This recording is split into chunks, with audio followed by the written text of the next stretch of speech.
કરતું હોય, બરાબર.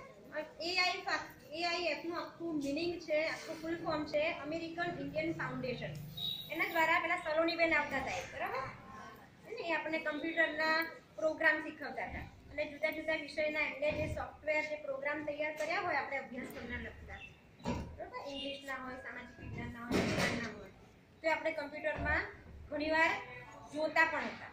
ને પછી બીજી પણ એમને ઘણી સારી એક્ટિવિટી કરાવતા હતા અને શાળામાં આપણને જરૂર હોય સ્વચ્છતા અંગેનું, કે સ્વચ્છતા કઈ કઈ હોય, કયા પ્રકારની સ્વચ્છતા રાખવા માટે આપણી શાળામાં કઈ કઈ પ્રવૃત્તિઓ કરવી જોઈએ.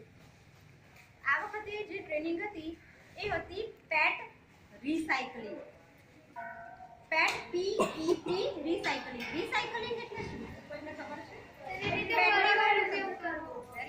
ફરીવાર એક વસ્તુમાંથી એને બીજું કંઈક એની પર કોઈ પ્રક્રિયા કરી અને ગરમ કરીને કે એને બીજું કોઈ પ્રક્રિયા કરીને એને નવી વસ્તુ બનાવી.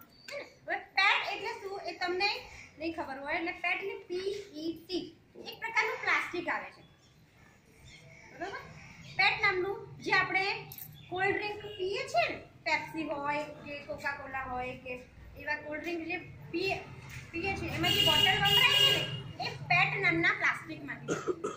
અને મોટા ભાગે પેટ નામનું પ્લાસ્ટિક છે ને એ ખૂબ મજબૂત અને વધારે ઉપયોગમાં આવે એવું પ્લાસ્ટિક છે. પ્લાસ્ટિકના જુદા જુદા પ્રકાર હોય છે, ઘણા બધા પ્રકાર હોય છે, બરાબર. અને પ્લાસ્ટિકની વસ્તુઓ જુદા જુદા, તમે જુઓ તો પ્લાસ્ટિકનું મટીરિયલ જુદા જુદા પ્રકારનું હોય છે. જેમ કે બોટલનું ઢાંકણું હોય તો એ જુદા પ્રકારનું હોય છે, પ્લાસ્ટિક બોટલ જુદા પ્રકારની હોય છે. આપણે ઘરમાં ડોલ કે ટમ્બલર વાપરતા હોય તો એક જુદા પ્રકારનું હોય છે. અહીંયા આપણે કુંડાઓ છે તો એ પણ જુદા પ્રકારના હોય છે. તે રીતે પ્લાસ્ટિક જુદા જુદા પ્રકારના હોય છે. તો આ ખાસ પેટ નામનું પ્લાસ્ટિક છે એ ખૂબ વધારે પ્રમાણમાં વપરાતું પ્લાસ્ટિક છે અને એની બોટલો બનાવવામાં અને બધું વધારે, બરાબર, મોટી કંપનીઓ એ વધારે વાપરે છે. તો એ આપણે શું કરીએ છીએ મોટા ભાગે કોલ્ડ ડ્રિંક પીએ, પાણી પીએ અને પછી ગમે ત્યાં એને થ્રો, એટલે કે ગમે ત્યાં આપણે એને નાખી દઈએ છીએ. તો એને કારણે બહુ પ્રદૂષણના બહુ બધા પ્રશ્નો ઊભા થયા છે, બરાબર. એ પ્લાસ્ટિકને કારણે શું નુકસાન કરતા છે, કઈ કઈ વસ્તુઓ કેવી રીતે આપણને નુકસાન કરતા છે, એનાથી પ્રદૂષણ કેવી રીતે ફેલાય છે, બરાબર. તો એના માટે એ લોકોએ આ ટ્રેનિંગ રાખી હતી કે અવેરનેસ આવે. શિક્ષકોને બોલાયા હતા, પછી તમે શિક્ષક સ્કૂલમાં બાળકોને સમજાવી શકો, બરાબર. અને બીજું એક આવી જે વસ્તુઓ હોય, બીજું એમ છે કે આપણે જે વેસ્ટેજ રોજે રોજ આપણી સ્કૂલમાં જે કચરો ઉત્પન્ન થાય છે જુદી જુદી રીતે, એ કચરાને જુદો કરવાનો એટલે સેગ્રીગેટ કરવાનો. સેગ્રીગેટ કરવા એટલે જુદા જુદા પાર્ટમાં વહેંચવાનો, બરાબર. અત્યારે તમે તમારા ઘરે જે કચરો લેવાવાળી વાન આવે છે ને એ પણ તમે જો કે જુદો જુદો કચરો માંગે છે, હે ને. કયા બે પ્રકારનો કચરો હોય છે? સરસ. સૂકો કચરો અને ભીનો. લીલો એટલે કે ભીનો કચરો, જેમાં પ્રવાહી કંઈક ભેગું થયું હોય કે જેમાં મોઇસ્ચર એટલે કે કંઈક લીલું ભીનું લાગતું હોય, બરાબર, પાણીનું પ્રમાણ થોડુંક વધારે.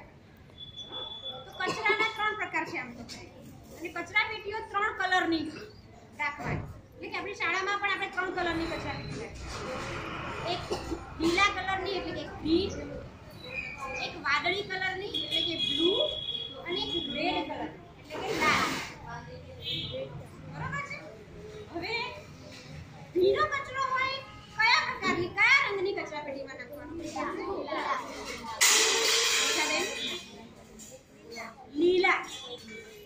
લીલા રંગની જે કચરા પેટી છે એમાં આપણે ભીનો કચરો નાખવાનો. ભીનો કચરો કોને કોને કહીશું આપણે? સરસ. આપણે શાક બનાવવા માટે શાકભાજી છોલ્યું તો એની જે છાલ નીકળી, હે ને, છોતરા આયા તો શાકભાજીના છોતરા એ ભીનો કચરો કહેવાય. એટલે ક્યાં જશે?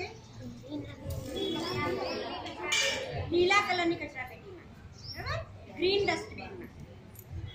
બીજું આપણે રાંધેલું ખોરાક હોય વધ્યો હોય, ખાધા પછી જમ્યા પછી આપણે જે થોડોક એઠવાડ નીકળ્યો હોય, થોડી ઘણી વધઘટ થઈ હોય એ પણ ભીનો કચરો છે. એ પણ ક્યાં નાખવાનો?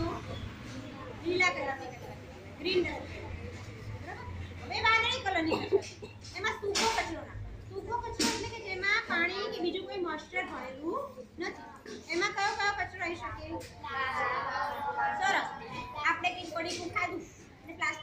લખણી હોય તો એ સૂકો કચરો કહેવાય. પછી લખતા લખતા આપણે કંઈક પાનું ફાડ્યું, બરોબર, વેસ્ટેજ હોય તો પેપર એટલે કે કાગળ, સૂકા કાગળ, એ પણ વાદળી કચરાપેટીમાં છે. બરાબર, આને સૂકો કચરો. સૂકા પાંદડા હોય તો એને પણ આપણે શેમાં નાખીશું?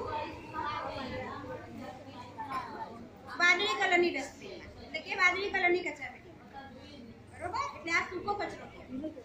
પછી લાલ કલરની ત્રીજા નંબરની ડસ્ટબિન છે, રેડ ડસ્ટબિન.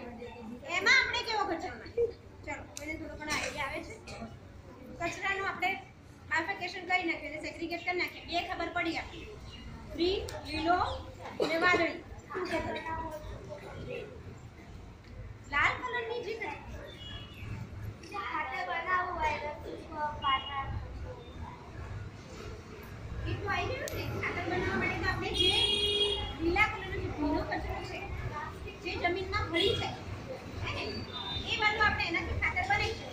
પ્લાસ્ટિક એનો સૂકા કચરો કહેવાય, જે વાદળી કલરની કચરાપેટીમાં જાય. ઘણીવાર એવું હોય કે આપણે માણસો અથવા કોઈ પ્રાણીઓ એના દ્વારા જે કંઈક કચરો ઉત્પન્ન થયો હોય, ધારો કે વેસ્ટેજ કંઈક મેડિકલ વેસ્ટ એટલે કે દવાખાનાઓ દ્વારા જે કચરો કંઈક ઉત્પન્ન થયો, બરોબર. એ લાલ કલરની કચરાપેટીમાં ઇંગ્લિશમાં એક નામ છે હેઝાર્ડસ. હેઝાર્ડસ જે કચરો છે એ લાલ કલરની કચરાપેટીમાં કોઈક વાગ્યું હોય અને એને આપણે પેલા રૂથી લૂછ્યું, લોહી નીકળ્યું, રૂથી લૂછ્યું, તો આપણે એ ક્યાં નાખીશું? ગ્રીનમાં નાખીશું? બ્લુમાં નાખીશું? ના, એવો જે કચરો છે, એવી જે વસ્તુ છે એ આપણે લાલ કચરાપેટીમાં નાખીશું. બરાબર, મોટા ભાગે તમે જો હોસ્પિટલોમાં લાલ કલરની ડસ્ટબિન, અહીંયા પણ આપણે એવું કંઈક રાખી શકીએ. એટલે આપણે એ બે કચરાપેટી તો રાખીએ જ છીએ, એક વાદળી અને એક આપણા ઘરે જે કચરો લેવા આવે છે એ પણ ખાસ તમને એમ કહે છે કે જુદો કચરો નાખો. બરાબર, લીલી કચરાપેટીમાં રાખતા હશે અને વાદળી કચરાપેટી અને ભીનો ને સૂકો. પણ આવો હેઝાર્ડસ કે આપણા શરીરમાંથી પણ રોજ ઘણી આપણી જે સ્કિન છે ને, આપણને ખબર ના પડે આપણી ચામડી, એ રોજે ઘણી ટાઈમે આપણને નવી સ્કિન આવે, આપણને ખબર ના પડે. જૂની જે ઉપરની જે હોય સ્કિન એ ખરી જતી છે. પછી આપણા વાળ, બરાબર, વાળ ધોયા હોય કે રોજ ઓળાવતા હોય તો એનાથી પણ આપણે વાળ જે ઉતરે અથવા ખરે. આપણા નખ, બરોબર, એ પણ આપણે કાપીએ તો આ બધું હેઝાર્ડસ વેસ્ટ કહેવાય. બરોબર, હ્યુમન બોડીમાંથી એટલે માનવ શરીર કે કોઈ પ્રાણીના શરીરમાંથી જે ઉત્પન્ન આવી નીકળતી જે વસ્તુ હોય એ આપણે આવી રીતે લાલ